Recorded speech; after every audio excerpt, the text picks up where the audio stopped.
السلام عليكم ورحمة الله وبركاته، حبايبنا متابعي قناة جهازك عندنا، يا رب تكونوا بخير وصحة وسعادة جميعا إن شاء الله. إن شاء الله النهاردة هنتكلم عن القلاية الهوائية، الإير فراير، أو زي ما بعض الناس بتسميها قلاية بدون زيت، أو قلاية بمعلقة زيت واحدة. جهاز بدأ ينتشر بطريقة كبيرة، ناس كتيرة بتتكلم عليه، ناس كتيرة خالص بتسأل هل الجهاز ده صحي ولا مش صحي، هل التسوية فيه نفس القيمة الغذائية بتاعت التسوية على البوتاجاز. ناس كتيرة عاوزة تعرف إزاي بيسوي الأكل بأقل كمية زيت، زي ما بتسمع إن هو بيسوي الأكل بمعلقة زيت واحده. بعض الاكلات ما بنحطلهاش زيت خالص في القلايه الهوائيه.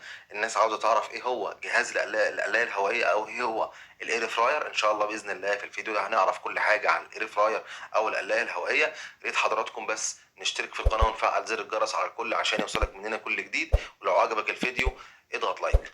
وبرضه ان شاء الله هنتكلم عن ايه هي عيوب ومميزات القلايه الهوائيه، وهنعرف عيوبها ومميزاتها النهارده ان شاء الله. وبرضه هنعرف في اخر الفيديو ايه هي افضل الماركات، وايه هي الماركات اللي انا شخصيا برشحها، وايه هي الماركات اللي لازم نبعد عنها. الاول بس نعرفكم يعني ايه قلايه هوائيه. القلايه الهوائيه يا جماعه هو جهاز كهربائي لتسويه الطعام باقل كميه زيت ممكنه. جهاز بنسوي فيه، بنقلي فيه، بنحمر فيه باقل كميه زيت. بعض الاكلات بتاخد معلقه زيت واحده، وبعض الاكلات ممكن ما تاخدش زيت خالص. طيب لبعض الناس اللي مش عارفه، طب ليه هم سموها القلايه الهوائيه، او ايه هي فكره عمل القلايه الهوائيه، بتشتغل ازاي؟ بعض الناس طبعا عارفه ايه يعني قلايه هوائيه ويعني ايه اير فراير، وناس كتيره طبعا بتستخدمها، بس انا بشرح الكلام ده للناس اللي مش عارفه يعني ايه قلايه هوائيه ويعني ايه اير فراير. القلايه الهوائيه يا جماعه فكره عملها من اسمها كده، يعني هي قلايه بنقلي فيها بس بالهواء. هو جهاز هنقلي اي حاجه فيه او نحمر فيه او نسوي فيه الاكل بس بالهواء السخن. طب يعني ايه هنسوي الاكل بالهواء السخن، وايه الكلام الغريب ده؟ فكرة عمل الجهاز يا جماعة الاير فراير بتقوم على ان الجهاز عبارة عن وعاء بنحط فيه الاكل اللي احنا عاوزين نحمره او نقليه او نسويه، زي ما حضراتكم شايفين كده. فوق الوعاء ده على طول بيكون فيه ملف تسخين. فوق ملف التسخين ده بيكون فيه مروحة. ملف التسخين الموجود في القلاية الهوائية زيه زي ملف التسخين الموجود في الكاتل الكهربائي او موجود في الفرن الكهربائي زيه بالظبط، مع اختلاف طبعا الجودة. الجودة هتكون في القلاية الهوائية طبعا أكبر بكتير من الكاتل، وطبعا أكبر بكتير من الفرن الكهربائي. فوق ملف التسخين بيكون في مروحة سريعة جدا بتخلي الهواء السخن يبدأ يلف ويبدأ يدخل جوه الأكل اللي احنا حاطينه. الوعاء ده بيكون مقفول ومحكم القفل جدا، فبيبدأ الهواء السخن يلف في الأكل كله، يبدأ الأكل يستوي بالهواء السخن. طيب كده يا جماعة احنا عرفنا فكرة عمل القلاية الهوائية أو ليه سموها قلاية هوائية، وعرفنا فكرة التشغيل بتاعتها وازاي بتسوي الاكل. بعد كده ندخل في عيوب ومميزات الاير فراير. دلوقتي هنتكلم ونعرف هل الجهاز ده صحي ولا مش صحي. هنبدأ نتكلم على عيوبه وعلى مميزاته. طبعا انا من وجهة نظري هو جهاز صحي جدا، وبيقلل كمية الزيت اللي داخلة جسمنا، وبيقلل استهلاك جسمنا للزيوت. هنضرب مثل كده يا جماعة، لو احنا هنقلي مثلا كيلو بطاطس متقشرة في البيت، ممكن نقلي الكيلو كله بمعلقه زيت واحده او معلقتين زيت بالكتير. لو انا حابب ازود زيت علشان خاطر مثلا حاسس ان الطعم غريب شويه، فطبعا ده هيوفر استهلاك جسمنا للزيوت، وطبعا هيوفر استهلاك الزيت ذات نفسه. انتوا متخيلين يا جماعه معايا كميه الزيوت اللي احنا هنستخدمها لو احنا فكرنا نقلي كيلو بطاطس في البيت على البوتاجاز او على القلايه العاديه بتاعتنا في البيت؟ ممكن نستخدم قد ايه زيت؟ فطبعا القلايه الهوائيه هتوفر كميه الزيوت اللي احنا هنستخدمها في قلي البطاطس، وفي نفس الوقت هتوفر كمية الزيوت اللي داخلة جسمنا. وبرضه ارتحنا من تعب القلية والوقفة على البوتاجاز والأبخرة والدخان وريحة الشقة والكلام اللي حضراتكم عارفينه. يعني يا جماعة من مميزات القلاية إن هي بتحافظ على صحة الواحد من استهلاك الزيت، بتوفر وقت، بتوفر مجهود، وبتوفر فلوس بتدفع في الزيت. وبرضه من مميزات القلاية الهوائية إن أي حد ممكن يستخدمها.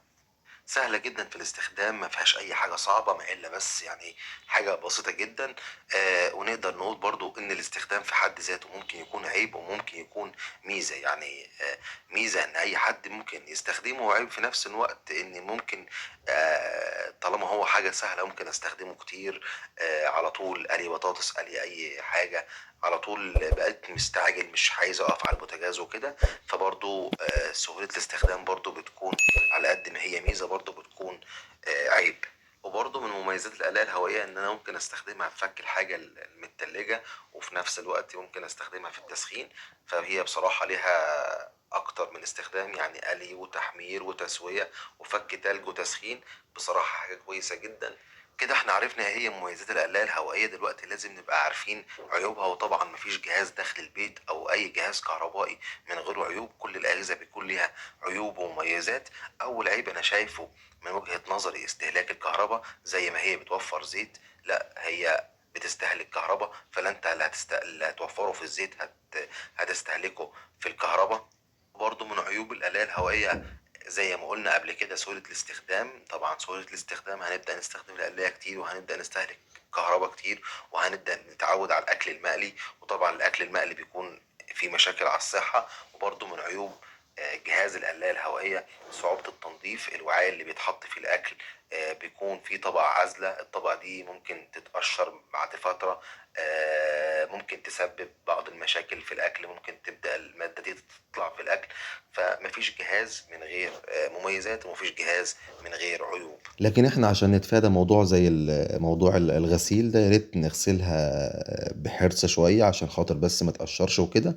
هو مش عيب كبير، لا هو عيب على قده، ولكن احنا مطالبين ان احنا نقول لكم على المميزات كلها والعيوب كلها. او ممكن نغسلها في غسالة الاطباق لو كانت موجودة. لو انا عندي غسالة اطباق اغسلها فيها، اغسل الوعاء بس فيها، مفيش اي مشكلة. اما بخصوص الجماعه اللي بيتكلموا بيقول لك الآلية الهوائيه هل هي جهاز اجباري لازم اجيبه في البيت؟ لا خالص، هو مش جهاز اجباري ولا حاجه ومش ضروري قوي، ولكن هو جهاز طالع جديد وحاجه كويسه. لو امكن نجيبه ونشتريه، زيه زي الميكرويف، زيه زي غسالة الاطباق. حاجات بتبقى الى حد ما رفاهيه شويه، ولكن مفيده جدا في البيوت. اما بخصوص ايه هي افضل الماركات، فاحنا لو اتكلمنا عن الماركات ممكن ناخد لكل ماركة فيديو لوحدها. ولكن كاجمالي كده، ايه افضل الماركات؟ افضل الماركات اللي موجودة في الآلية الهوائية: ماركة كينود، ماركة فيليبس، ماركة تيفال، ماركة ديلونجي. الماركات العالمية دي ماركات كويسة جدا. طبعا في منها اكتر من موديل، لكل ماركة في منها حوالي 7 8 موديلات. برضو ماركة بلاك اند ديكر ماركة كويسة جدا. من الماركات اللي لازم نبعد عنها وما نشتريش منها آلات هوائية، الماركات اللي مثلا زي سكواني، زي نوفال، زي ماركات كده بتبقى صناي. الماركات اللي هي مش معروفة أوي حتى في الأجهزة الكهربائية كلها. فاحنا لو هنشتري جهاز كهربائي زي الآلية الهوائية، يا ريت نشتري ماركة كويسة وماركة مضمونة ويكون لها قطع غيار ويكون لها مراكز صيانة ويكون لها منافذ بيع. كده حضراتكم احنا خلصنا الفيديو بتاعنا. يا رب نكون عرفنا نوصل لكم المعلومة كويس. لو عجبك الفيديو وشايف ان احنا بنقدم لك حاجة كويسة، يا ريت ما تنساش تضغط لايك وتشترك في القناة عندنا وتفعل زر الجرس على الكل عشان يوصلك مننا كل جديد. استودعكم الله والسلام عليكم ورحمة الله وبركاته.